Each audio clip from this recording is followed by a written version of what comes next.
आगमन किया और इस पवित्र कीर्तन के कार्यक्रम में मुझे आमंत्रित किया। ऐसे सभी उन भाइयों का हृदय से अभिनंदन करता हूं जिन्होंने मुझे माला पहनाकर, पगड़ी पहनाकर और अंग वस्त्र से मुझे सम्मानित किया। हमारे बड़े भाई आदरणीय किशनलाल शर्मा जी, हमारी दाईं तरफ भाई त्रिपाठी जी, तोय त्रिपाठी जी, तिवारी जी, अनंत जी, प्रिय गोले शर्मा जी, भैया ध्यान सिंह प्रजापत जी और हमारे प्रिय भतीजे भाई अन्नी शर्मा जी और हमारे बहुत ही सम्मानित गांधीनगर के सभासद प्रिय पुष्पेंद्र त्रिपाठी जी और यहाँ पर सभी सम्मानित हमारे आदरणीय दीपू शर्मा जी और भतीजे से भी कहेंगे कि बैठ जाओ थोड़ा बेटा, बैठ जाओ। हमारे जयकरण भैया और सभी उपस्थित श्रोताओं का मैं बहुत अभिनंदन, वंदन और स्वागत करता हूं। और जो हमारे कीर्तन की टीम लेकर आए हैं, ऐसे हमारे लल्ला भाई और उनकी समस्त टीम, हमारे ठाकुर साहब हैं, मैं बहुत दिनों से देखता हूं कि आपकी भक्ति में, कीर्तन में और प्रभु श्री राम में और ललित कलाओं के मर्मज्ञ और स्वामी कृष्ण योगी भगवान कृष्ण के चरणों में उनकी हमेशा साधना, आराधना और उपासना करते रहते हैं। तो ऐसे सभी सज्जनों का, सभी सम्मानित श्रोताओं का बहुत अभिनंदन और बहुत स्वागत करता हूं। ये पुरातन संस्कृति के, ये मनुष्य के शरीर को बदलने वाले उपाय हैं। जहां भक्ति की चर्चा होती हो, ज्ञान की चर्चा होती हो, वैराग्य की चर्चा होती हो, श्री राम कथा की बात आती हो, कृष्ण योगी, कर्म योगी भगवान श्री कृष्ण, राधा मैया की जहां चर्चा होती हो, जहां माता सीता की चर्चा होती हो, भगवान शंकर और पार्वती जी की चर्चा होती हो, जहां मैया दुर्गा की चर्चा होती हो, जहां शैलपुत्री, ब्रह्मचारिणी, चंद्रघंटा, कुष्मांडा, स्कंद माता, कात्यायनी, कालरात्रि, महागौरी और सिद्धदात्री की चर्चा होती हो, निश्चित रूप से मनुष्य के जीवन और मनुष्य की जो कर्मेंद्रिय और ज्ञानेंद्रिय हैं, इनको बलिष्ठ बनने का अवसर इन्हीं माध्यमों से प्राप्त होता है। समाज को बदलने के लिए, जैसे रोटी होती है उसमें घी लगता है तो उसका स्वाद बहुत अच्छा होता है, सब्जी बनती है तो उसमें विभिन्न प्रकार के मसाले, धनिया, अदरक, मिर्च पड़ती है तो उसका स्वाद बहुत अच्छा होता है। ये मनुष्य का शरीर है और इस शरीर के अंदर जो 5 कर्मेंद्रिय और 5 ज्ञानेंद्रियां, 10 इंद्रियां हैं, ये विचलित ना हो, इसके लिए वेद शास्त्र पुराणों की शरण में जाना, संत महात्माओं की शरण में जाना, प्रभु श्री राम जी के आदर्शों का अध्ययन करना, रामचरितमानस पाठ का अध्ययन करना।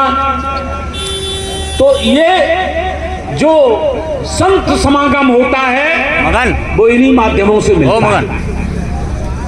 ये हमारे प्रजापत जी हैं, ये जब ढोलक पर बहुत अच्छी थाप लगाते हैं तो लोगों के हृदय में कंपन होने लगता है। हमारे हारमोनियम मास्टर बेगाना जी, तो बेगाना जी जहां उपस्थित हों तो वहां जो ना गाना चाहे वो भी गाने लगता है। ऐसे हृदय को बदलने वाले हमारे बेगाना जी भी मौजूद हैं। तो मैं सबका बहुत अभिनंदन करता हूं और मैं एक बात आपसे कहे जाता हूं कि कलयुग में 4 हमारे देवता हैं। पूज्य हनुमान जी, पूज्य और जिनके चरणों में कोट कोट साष्टांग सबका होना चाहिए, ऐसे न्याय के देवता शनि भगवान, हमारे खाटू श्याम बाबा और भैरव बाबा। इन 4 की आराधना, साधना, उपासना कि अर्जी हमारी और मर्जी तुम्हारी।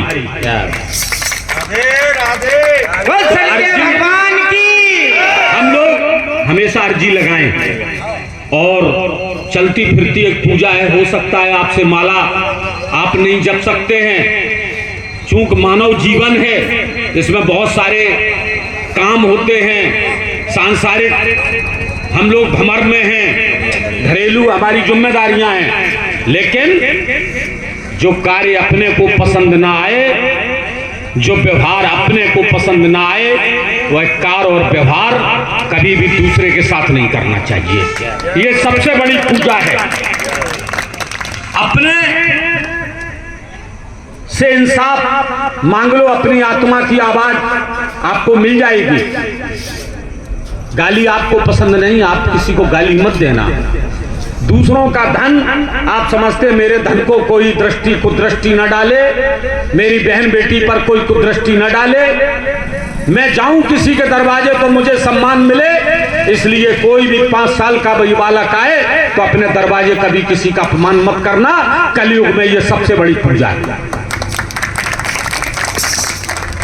3 त्रासक तिरस्कार से, बहिष्कार से, विरोध से और अपमान से कभी किसी को सम्मान नहीं मिलता है। नहीं तो आज लोग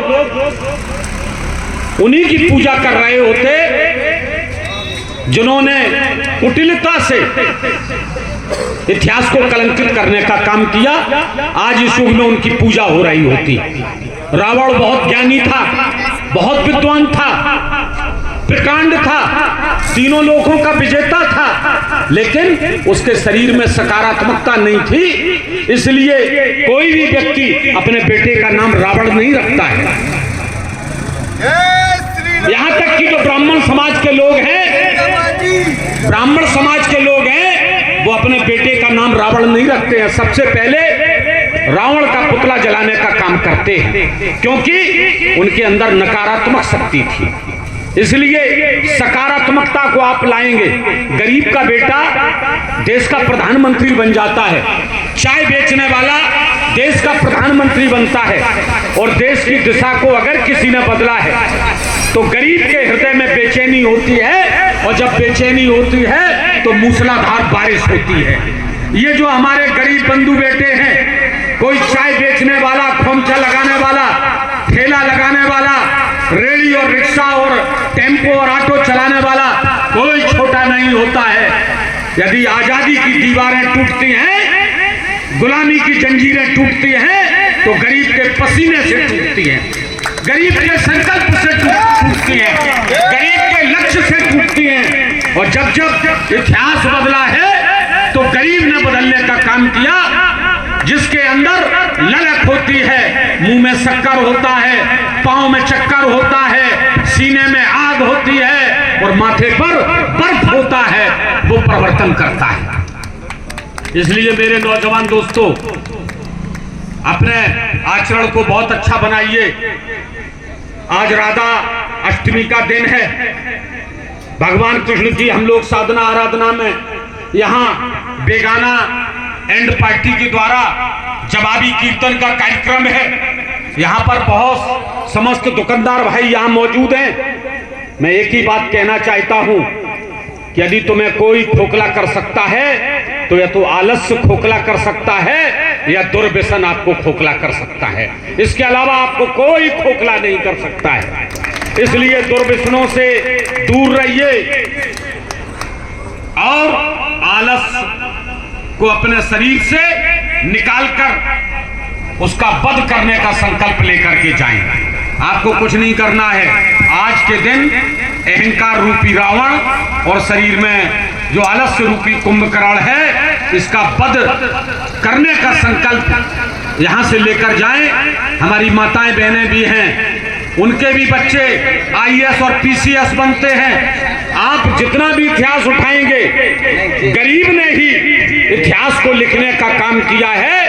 गरीब की शक्ति ने, गरीब के प्रयास ने और गरीब की बेचैनी ने इतिहास रचने का काम किया है। इसलिए मेरे दोस्तों, मैं यही निवेदन करता हूं कि यही कार्यक्रम मुझे यही प्रेरणा देते हैं और मैं भी इस प्रेरणा से जुड़ा हूं। मुझे आदरणीय कृष्णलाल शर्मा जी ने, आदरणीय त्रिपाठी जी, तिवारी जी और यहाँ के समस्त दुकानदार भाई ने मुझे बुलाया। मैं आपका आभारी हूँ, मैं आपका ऋणी हूँ। और जब तक जीवन में हमें ईश्वर किसी लायक बना सकेगा तो आपके एक एक फूल की, एक एक कली का समय आने पर कर्ज उतारेंगे और उतारते रहेंगे। इन शब्दों के साथ मैं सभी का बहुत वंदन, अभिनंदन और स्वागत करते हुए अपनी वाणी को विराम करता हूँ।